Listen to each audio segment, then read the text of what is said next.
What is up, guys? So today we got new front axles for the Evo. The other day I was looking underneath the hood because, again, I did not record this. I changed my slave cylinder and the clutch line from the slave to the master cylinder. But while I took the battery out, you have to take the battery out, the battery tray. Happened to look down, seen a shit ton of grease everywhere. Just like how last time, pretty sure I made a video of me, definitely made a video of me changing out this set axle. But yeah, so seeing the boot, I don't know where the boot is at in the inner side that goes into the transmission transfer case area. No idea where that's gone. So got two new axles, drive shaft shop, just got level zeros. I didn't feel like spending $1,000 for 900 horsepower ones when these ones are slightly better than stock, and stock ones are absolutely fine. So thank you to Extreme PSI, they actually had two of them in. So instead of waiting for drive shaft shop to make one, just make one for me. That might have taken, I think it said 1 to 4 weeks. So seeing that Extreme PSI had two of them in, I probably could have just bought one, I don't know. But I just bought a pair, might as well just change them both at the same time. It ended up being just a little over 500 with taxes and stuff, so whatever. Just got them, ordered them Sunday, or maybe it was Monday morning. No, ordered them Sunday, got them today. It's now Tuesday. Love their shipping. It's just great that they're just on the other side of the state. So let's get into axle installation. Well, remove and replace, R&R.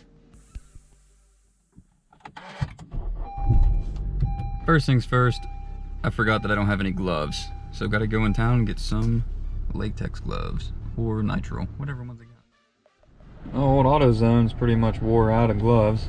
I had to get these orange ass ones. The other ones were latex. Nitro ones are just so much better.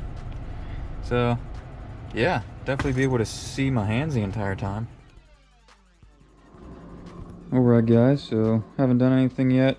I did open up the box of the drive shaft shop axles.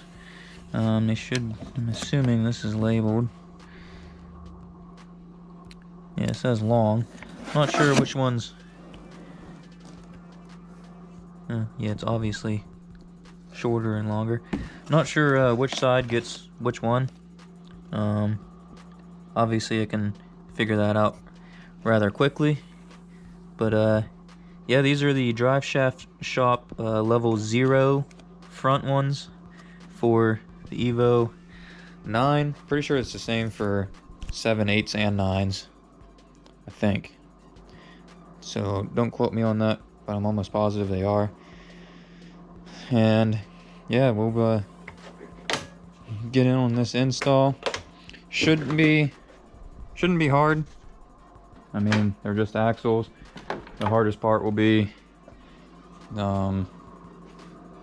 just getting them out, really. I mean, you just got to pull the wheel off. Then I'm going to just remove the bottom half of the strut to get a little bit more room, and should be able to pop out relatively easy.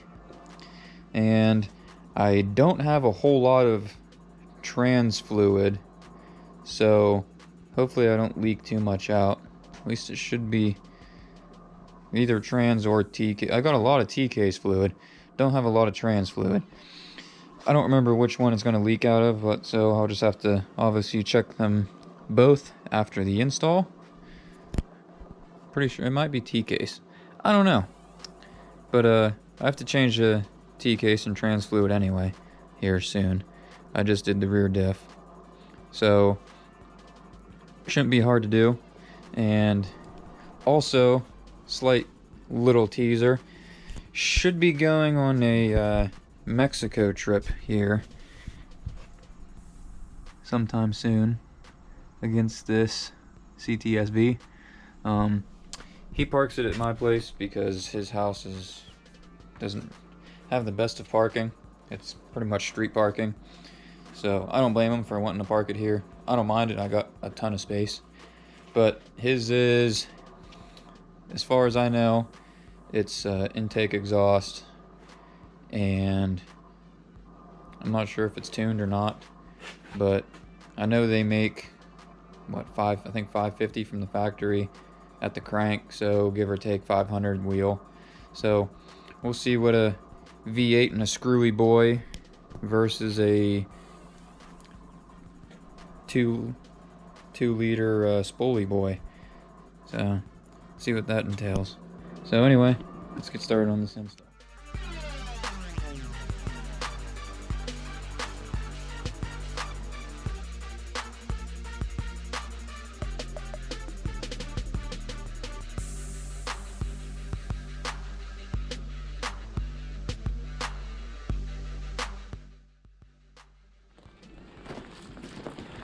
Hey guys, you remember this turd? It changed a little bit. Now she's big Wang Gang. But yeah, she plasti dipped it. It actually runs correctly now. Right? How well does it run? Kinda? Kinda. Yeah, I didn't fix it completely. Transfer case holds up fine though. So make sure you watch that video.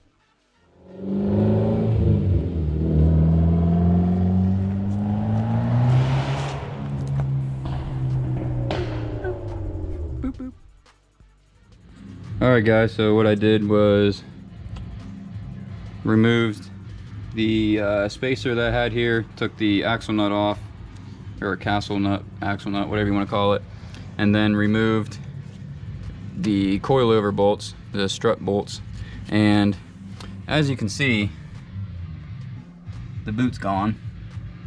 Don't know where it went. There is grease everywhere, but removal of this will be pretty easy since half of it's there.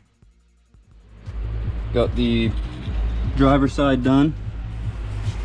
Yeah, well, you guys probably can't see. And that side's good. So, going to go over to the passenger side. But look at this shit. This was nothing left. Yeah. Oh wow. Recordception. Oh, dock me. So, haven't really started with this side too much. So this side I'm actually going to kind of explain more what's going on.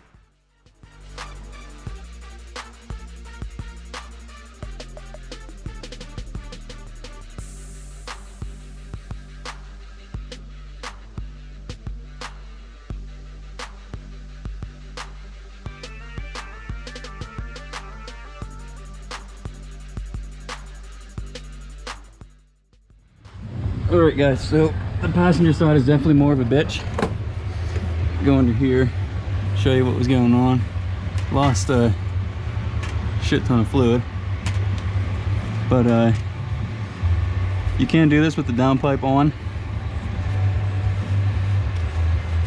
It is a little bit of a pain in the ass, but it works.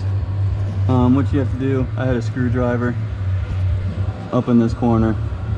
I was just beating at it off the side of the downpipe, and I couldn't get it to seat the whole way, so I ended up putting it into the hub, and then just started smashing it. I'm not sure if you can see it in the time lapse or not, but definitely seems like it sat it in on that seal and not leaking any more fluid, so I think she's good.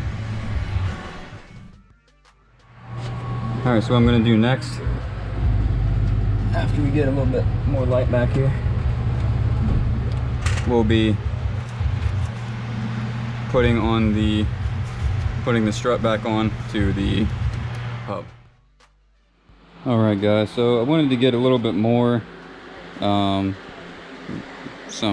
more footage of putting the side together, but my GoPro ended up dying, and I just wanted to get it done. But hopefully you can see from on the other side pretty much what I was doing. But quick course is just, oh wow, look, I got a little buddy. Hey. Just take lug nuts off. If you have a spacer, you might have to take that off.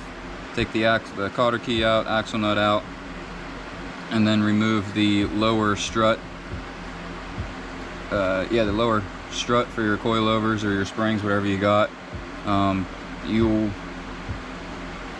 would mark, at least on the Evos, the top one is the camber one, the camber adjustment or toe, whatever. Yeah, the camber adjustment. You could put a mark on that to remember where it's at, or get a realignment after you're done, obviously. But then when you pull that out, you can beat the axle, the CV axle out with a mallet, is what I used, and then you can pull the entire hub assembly out. Get a pry bar or a screwdriver on the inside of the axle, closer to the T-case or the transmission, depending on what side you're doing. I showed you guys that a little bit. Beat that out and throw a new one in. Just do everything reverse. For you guys, I wish I would have just did this during it, but stupid GoPro died. For torques, the lower strut torques or bolts are torqued to 123 plus or minus 7 foot-pounds, which is a shit ton. The axle nut is 160 or 170, something, another outrageous number. My torque wrench only went to 150, so I just went 150 and then another little quarter turn. For my spacers, I run them at 110 and my lug nuts 100, but that's the obvious stuff, just to let you guys know the torque specs of the lower strut tower and the axle nut, essentially. But yeah, axles aren't too bad to do. The passenger side is definitely more of a bitch. Future references as well. Passenger side is the longer one, driver side is the short one, but it wasn't that bad of an install, and hopefully things are a little bit better. Like, I just don't understand where that boot went. But this was the one that I did do the fix with, but it wasn't like that whenever I put it back together. And looks like our RTV job is holding up, so maybe I'll tear that apart to see if any grease flew out of there. But there's definitely no grease left in that thing. So it is a little late here. Yeah, it just hit 10 o'clock and the Evo's loud. I'm not that much of a douchebag, so I'll take her for a test drive tomorrow morning whenever I wake up, and hopefully she drives good. I was having a little bit of some, I guess, bucking issues on starts, so maybe that will go away, a little bit less play. If it doesn't, and this car has 195,000 miles on it, so I probably got drive shaft carrier bushings going out. The rear axles might need something looked at. I already replaced my rear diff bushings with the solid bushings, so hopefully those aren't an issue. But there's so many bushings that are probably starting to rot out on this thing. Like, I wanted to get some poly engine mounts. I got one in the front and that's it, but the other one, they all look fine, so I'm not too worried about it, at least up there. But the clunking under, if I don't know lift shift, or I'm just like kind of into it, it'll get a little clunk here and there. So hopefully it's not something super bad, but whatever. I mean, high body miles, you're gonna have to do stuff like that. So that's it for this video, guys. Hope you enjoy, and see you in another 3 months when I upload another one.